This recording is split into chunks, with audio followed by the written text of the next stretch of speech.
Oh, greetings, pals and gals of the YouTube world. It's your boy, the Wolfgamer 25, and we are back once again for another riveting section of Figure Friday. As you can see, we have a little bit of an audience tonight, a little company, ladies and gentlemen.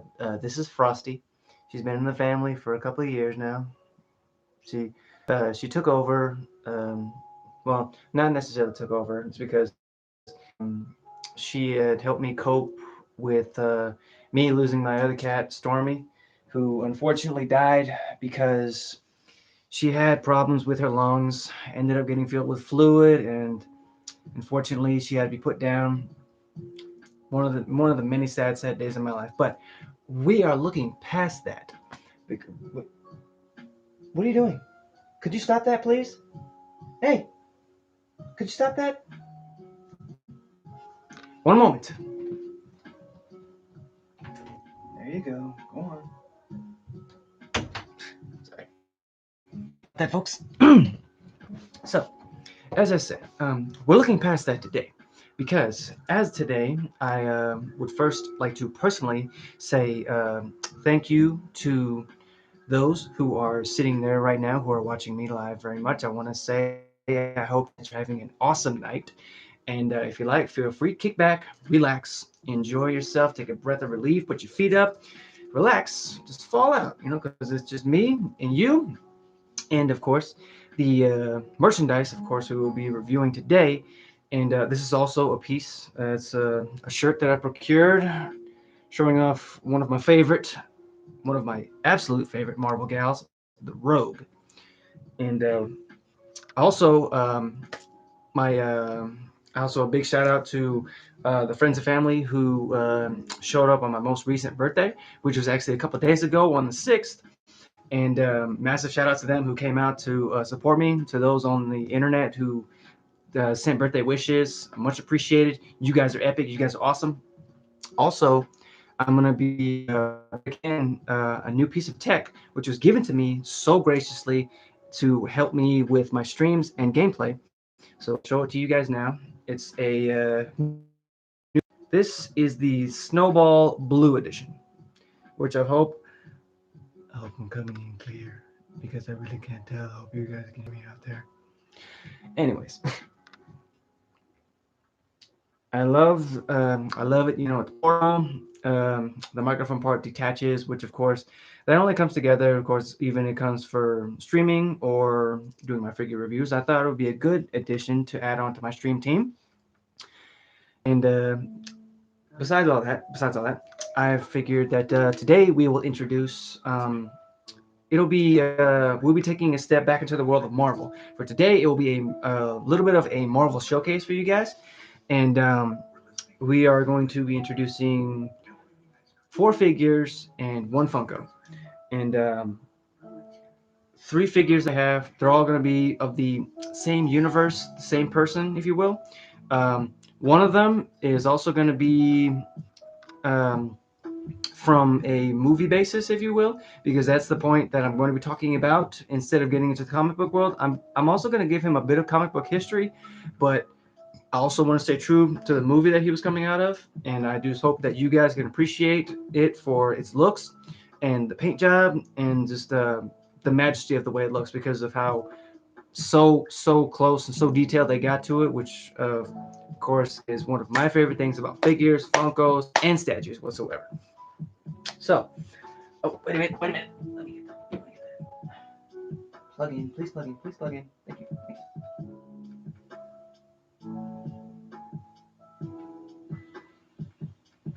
Okay. So, anyways, for today, as I said, we are taking a step into the world of Marvel. I thought we would go ahead and introduce the old figures, of course. This particular individual, he has been in so many affiliations in the Marvel Universe, it's ridiculous. He's a well-known comic book character. He's got 2 movies so far. Everybody knows him for his attitude. They also know him for his weapons. He makes people feel what he's done for people, what he's done to people, and overall, before his little accident, if you will, he was also a well-known soldier, if you will, in the army. Spec Ops, if I remember right. 48 confirmed kills, which of course that went up exponentially after what was done to him, because this particular individual, he was a former test subject of the Weapon X program. Of course, everybody knows the Weapon X program through Wolverine, X-23, and this particular person also. You guys know him as you guys know most of them. Most of them know his name is Wade Wilson, but a lot of other people know him by another name, alias Deadpool. That's right, folks. The Merc with the mouth is here. That's right, folks. The Merc with the mouth is here.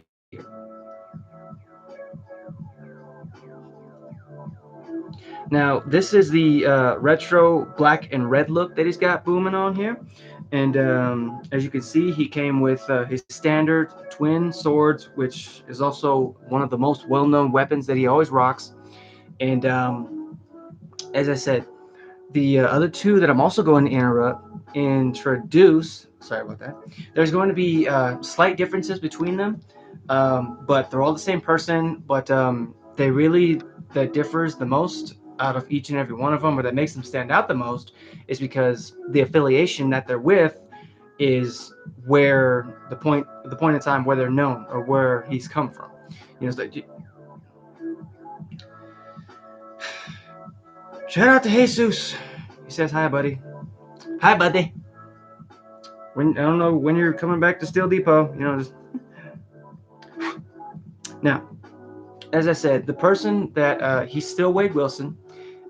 He's still the Mark with the Mouth. Only difference in this one is that this in particular look is the special X-Force look.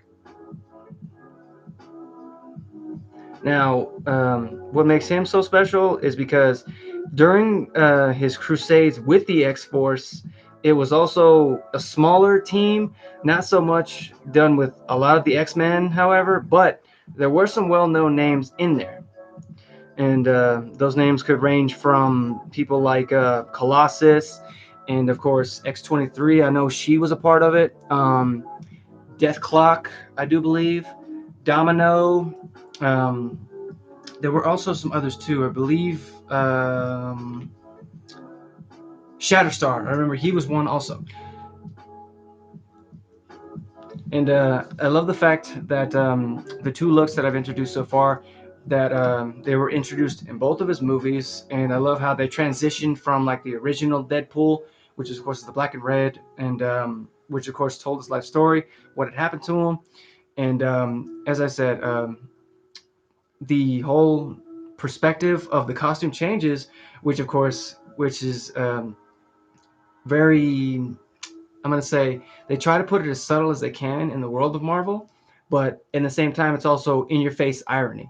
Whereas, like in Deadpool 2, during one of the final battle scenes, you'll see the same Deadpool costume, only all ashy, gray, a more faded look, which of course, in your face irony yet again. That's the X Force, that's the Deadpool look.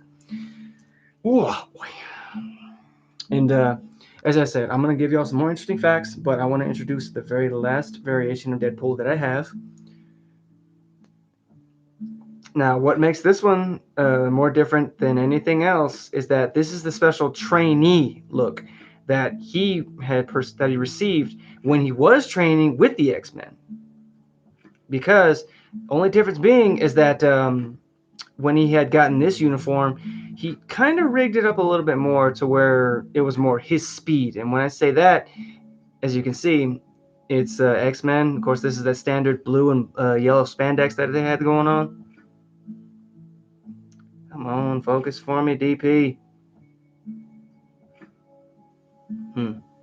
Anyways, I don't know why it's not focusing. It's weird. But anyways, as you can see, yet again, rocking the classic two katana look. That's also one of the many dead giveaways I'm going to say about any kind of Deadpool variation, because if you don't see him with twin swords, then there's something wrong with that, because that's one of his trademark looks, one of his trademark weapons. Whereas, yes, it's true. Some interesting things about Mr. DP is that he expert marksman. He also has some I'm gonna say he has disappearing abilities. He did pertain some mutant abilities other than the standard. He can heal, regeneration factor. This is the same as Wolverine. I do also know for a fact that in some instances he has superhuman strength. He's agile, super agile actually. He's also got a mind reading type ability. I don't know if it's similar to that of Professor X, but I know that he can hear the thoughts outside of his head. Anyways, the main thing to me that stands out the most about DP is that yes, it's true. He does have a mouth on him. He does at times seem like he wants to just punch the world in the face, if you will. But he does have a kind heart. He's done many amazing things for the world. Um, he has also got many special trademarks about him. He's got his own shoe line. He's got his own Deadpool corpse, if you will, similar to that of the Green Lantern corpse, except it consists of not doing the same thing as the Green Lantern Corps, but in a way it is, because he has certain folks in his DP Corps. There's such ranges from Lady Deadpool to 80s Deadpool, 90s Deadpool, 70s Deadpool. There's a whole plethora in the world of Marvel universes that pertain to Deadpool, because he has so many members out there who are willing to stand beside him and put up with him, if you will.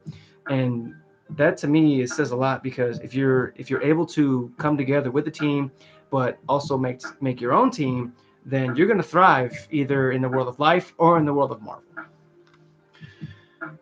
But anyways, that does it for that particular individual, of course. As I said, we're going to be moving on now. I thought that we could go ahead and bring up the next figure, of course. And this, as I said, he is coming out of one of the movies, if you will, the Spider-Man Far From Home film. This one, as you all know, I have spoken about it before. I've already shown you guys the figures that I have for him, which was, once again, for those who haven't seen it already, it was his black and red suit that he had. No. This was the all red and the new upgraded suit that he had with the wingsuit, and also his stealth suit, which of course not to be confused with the Spider-Man Noir. Spider Noir is in a completely different universe, completely different person, completely different way of life. But this next particular individual, as I've seen already on the back, I've read up more on him. I saw him in the retro Spider-Man cartoon, if you will, growing up in the world. This guy, he really threw me for a loop because of his technical know-how, his abilities with holographic projections, and his smarts, and the fact that he was able to fool almost everybody with the fact that he gave, of course, he even had Nick Fury fooled for a little while until he caught on, and in which case the plans fell through, Spider-Man came through, and in the end, he foiled the man's plans. Now, Mr. Mystery Guest here, and he's known for being the master of illusions. He's a good fighter, but at the same time, he's more of a distance fighter, if you will. He uses machinery to get his way, to fool others. He can basically turn your worst fears into reality. But in the end, you don't need to fear, because if you can break through the illusion of itself, then you'll be able to break through the mystery of Mr. Mysterio. That's right, ladies and gentlemen, Quentin Beck, aka Mysterio. Master Technician, all around one of my favorite bad guys. He wasn't in the Sinister Six, if I remember right, but he was a key member in the Spider-Verse world. And as I said, today for Mr. Mysterio, we are going to be talking about his role in the film, which of course, Spider-Man Far From Home.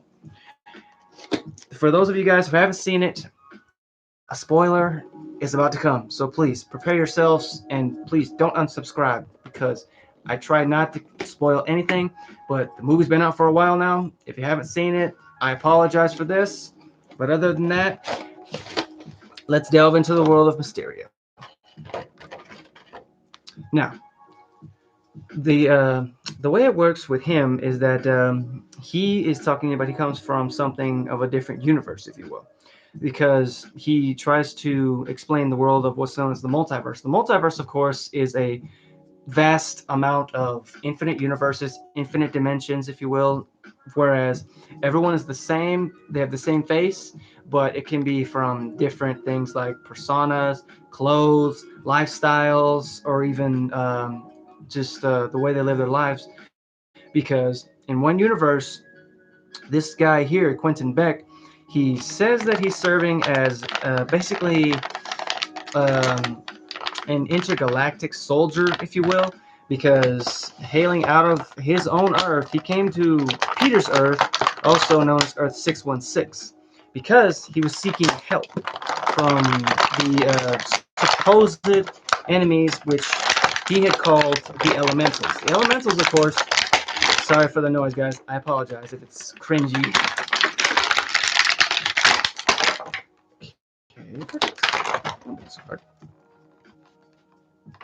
Okay. Now, as I say, serving out of his own Earth, he'd come to Earth 616 seeking help from the Shield, and what he had told them is that these interdimensional beings known as elementals were basically en route to destroy the Earth 616, who were the same ones at the time who destroyed his Earth, killed his family, his wife, his kids. But in the end, I was dumb enough to believe it because, in a way, hey, it's true. I mean, he did come from another universe, and I don't know if particularly he's a 616 version or he's from his own world. I didn't get a chance to delve into that. Please forgive me. But yeah, sorry. Um, the story of the elementals, if you will, they're four interdimensional beings or forces, if you will, which they basically come from the elements, of course, that we see today. You know, there's earth, fire, water, and wind, of course. And in doing so, their key is, in a way, to not they don't mean to extinguish the earth, if you will, whereas they want to, how can I put this? They want to purge it because they've seen what's happened to their world, and they hate the fact what's been done to it. They hate the fact that what men and women have done to it, and they want to be able to purify it, bring it back in their own natural state, if you will. Because these guys here, they've been around for ages and the ages in the beginning of time. They've been around for, oh, I can't give you a number on that one because they're ancient. I won't lie, but in doing so, Mysterio here, he throws everybody for a loop, talking about he's the only one who knows how to beat them.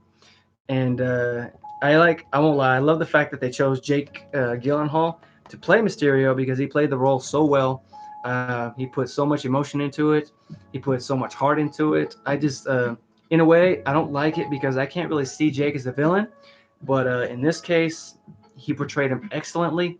He knew what he was doing. And I applaud him for that because if it wasn't for him, this movie wouldn't have been a very good success, alongside Tom Holland and Samuel L. Jackson, of course. But I know I'm babbling, so why don't we just get to the good part, huh? There he is, ladies and gentlemen, Mysterio. Wait, look down. And as you can see, he's rocking that movie suit that he's got, armor that he's rocking from his dimension, cape, of course. The cape, I believe he called it the Cape of the Ancients, which, of course, as you can see, the symbols on the backside. I like it. I mean, I love the fact that they modeled it so cleanly after the films. And okay, his head doesn't come off. I thought his head came off because the other Mysterio that I have up there, his head does come off. It's just a little different. I remember I revealed him also. He's in one of my other streams, but that's to get into to another time. Let me put him over here. Easy. No, DP, please move over. Please move over. Please, like, please. Okay. He also does come with two interchangeable hands, and That is the leg of the fire elemental known as Molten Man, and also a very interesting one of those kind of in-your-face irony type of things about the film Spider-Man: Far From Home is that we got our first look at the water elemental, also known to most people as Hydro Man. Which, of course, I already introduced him. I know he's up there waiting. He's looking at me, which I'm sure he's very upset because he's not getting his limelight again. But hey, we're moving on now because you've already had your limelight. You need to stay up there. People. Okay. Anyways, this next particular individual that I'm going to introduce, he is one of the well-known people in the Spider-Verse, and my personal favorite Spider-Man, next to Peter Parker. Um, I like this particular individual more because he's seen many trials, he's seen many tribulations. He's witnessed one of the most heartbreaking deaths that he's seen in history, but he also was able to step up to the plate to basically take over for this particular individual who had died at the hands of Kingpin. And when I say the particular individual who died at the hands of Kingpin, everybody knew him as the famous Spider-Man, which of course you can probably guess where I'm going. That's true, folks. This around this time, the one who had died at the hands of Kingpin was the original Spider-Man, Peter Parker. And this particular individual, as I said, he took over for him. And as I said, he's my favorite Spider-Man. Basically, what I love about him is that it's a sort of twist, if you will, on the different worlds of the different variations of Spider-Man. And he's my personal favorite from the movie because I love his suit, and I just figured that I would bring it to you guys. You guys know him as Spider-Man today, but he's also been in the film Into the Spider-Verse, Spider-Man. Miles Morales, folks, Miles Morales. Another birthday gift that I received, and I'm extremely ecstatic about it because this is also one of the individuals that I'm going to be cosplaying soon. So why don't we just go bust it open? Now, even though this variation of Spider-Man is only 16 years old, he still he knows how to do the job. He knows how to rock the colors, and I love the fact that he basically took his own style of Spider-Man, of his own suit. Let me give you guys a look at him. Oh, he also comes with his little stand. That's cool. Let me just snap that on. Perfect. That's better. Some very interesting Spidey facts about Miles. Um, as I said, after taking over for Peter after his death, he also basically came under the same conclusion leading up to his Spider-Man duties. Was bitten by a spider, lost his uncle. Only difference being is that his uncle, his name wasn't Ben, but when you're in the world of Spider-Man, the one of the key elements and of knowing who his character and persona is when you lose the uncle, because in a way, why I feel like I connect with this Spider-Man more than anything, more than any of the other Spider-Man out there, is because well, actually, when I think about it, I actually connect more with Spider-Man than any other Marvel hero because yes, it's true, he's my favorite, but at the same time, like Spider-Man, I lost my uncle too. It's true, y'all. I lost my uncle the day before my birthday, a couple years back, and I miss him to this day. I mean, I know he's smiling at me from up above, and I miss him so much. But I don't want to get into that.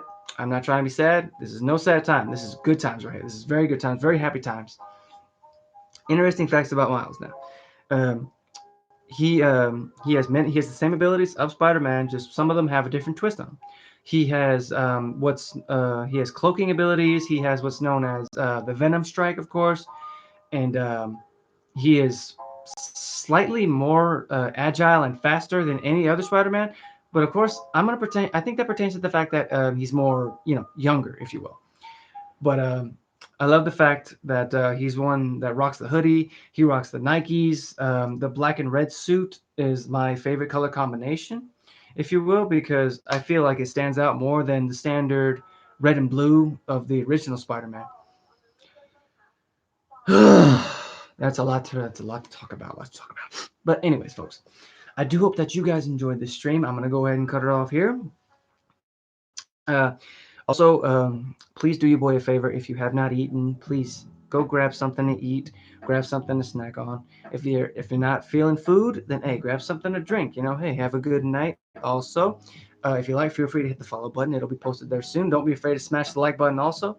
And I do appreciate you guys for coming to watch me. And until then, stay safe, stay awesome, stay weird, stay yourselves, and stay zen, huh? Peace.